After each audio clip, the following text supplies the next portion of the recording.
what do you think about when you think about the immigration detention centers? This is an issue that greatly affects immigrants, as these detention centers have so many problems with them, but they need to be fixed for the sake of the people kept ill. This is an issue that affects a lot of people I know and their families, so I did some research into it in order to get more grasp on the issue. First, I will tell you about a brief history about the immigration detention centers. Then I will tell you about some issues they have, and lastly, I will tell you about some possible solutions. Now, let me start by giving you a brief overview about detention centers. This is not a new thing, as they have been throughout America's history. And according to an article by Olga Veles in the University of Florida Journal of Law and Public Policy, which is written by the University of Florida, the Office of Immigration was created in 1891. That's not to say that this is when the problem of detainment started, but it's more when an official group was created that can decide who can enter the country. This group made decisions that mostly limited the movement of immigrants and involved things like detention centers. Detention centers became an issue that some people had problem with, and in the 1890s there was some court cases about this issue, but the court mostly ruled that detention centers were nothing more than temporary confinement. And there was also a time in America's history when Japanese were forced to go into detention centers during World War II, regardless if they were U.S. citizen or not. Now that you know more a little bit about the history of detention centers, let me tell you about some issues they have. While they were not meant to be a prison, they do have some harsh and negative consequences.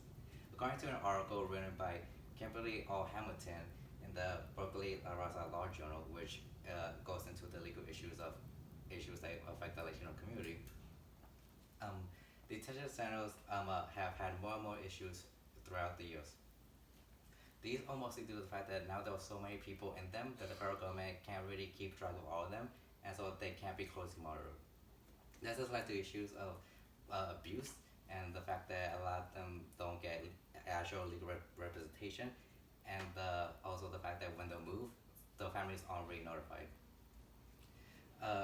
Also, what is also an issue, according to the board of the trusted newspaper, the New York Times, detention centers also impact families and their children.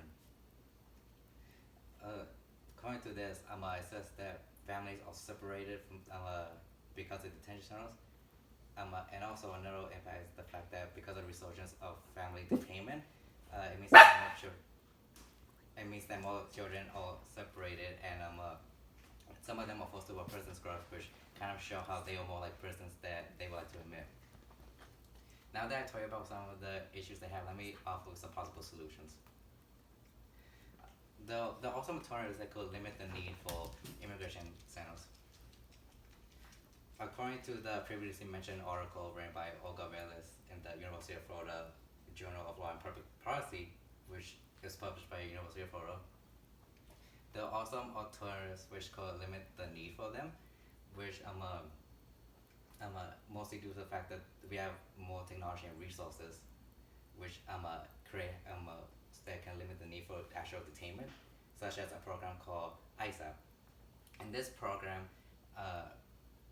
is like a pro alternative for detainment, and this program actually allows people to like go out and get like actual stuff they could actually need, like health benefits like that, and actually can allow them to be with their families.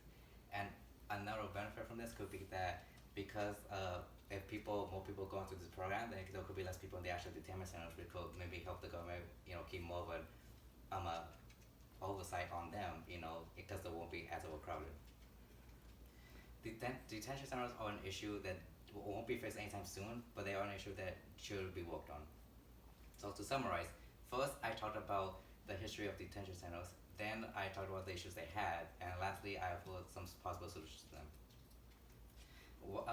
I hope that my speech here today made you think about detention centers in a way maybe you already thought or you didn't think about, and then you are more encouraged to try to like fix the issue.